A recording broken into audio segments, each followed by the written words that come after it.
Hello everyone, আসসালামু আলাইকুম। কেমন আছো তোমরা? আশা করতেছি সবাই ভালো আছো এবং সুস্থ আছো। এখন হইলো সন্ধ্যার সময়, আর সন্ধ্যার সময় নাজিয়ারে নিয়ে অল্প বারিন্দে দে সাইকেল চলাইলাম। নাজিয়া তো সাইকেল নগুল পায় না, এমনি ছিটে বইয়া থাকে, আমি পাশে থেকে ধাক্কাই।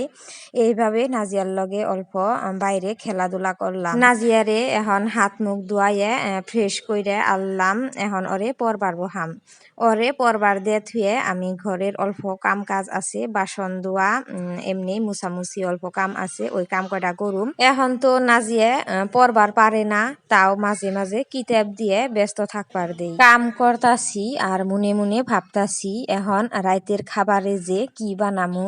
আমাগো মেয়া মানুষের তো খালি একটাই টেনশন, যে কি রান্ধুমু কি খামু। মাঝে মাঝে মনে হয় রান্দা বাড়া খাওয়া দাওয়া একবারে যদি বাদ দিয়া হারতাম।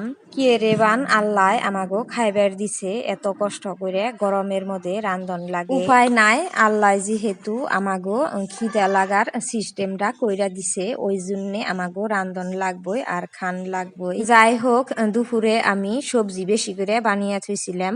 মুসুর ডালি বানাইছিলাম, আর আলু ভাজি বানাইছিলাম, আর আমলেট বানাইছিলাম। তো এখন আমি একটা বস্তু বানামো, একটা বস্তু মানে মুসুর ডাল একদম হুকনা করে ভর্তা বানামো। 2 দিন আগে আমার শাশুড়ি মায়ের রুমে আমার শাশুড়ি মায়ে একদম ডাল হুকনা করে, হুকনা মরিচ বাইজে আর পেঁয়াজ বেশি করে দিয়ে ডাল ভর্তা বানাইছিল, বহুত ভালো লাগছাল। তাই ভাবলাম আজকে আমি এই ধরনের বানিয়া খাই। আমি এই ধরনের ডাল ভর্তা মাঝে মাঝে বানিয়া খাই। নাজিয়ার আব্বা খালি কয় তুমি এনে কি খাও।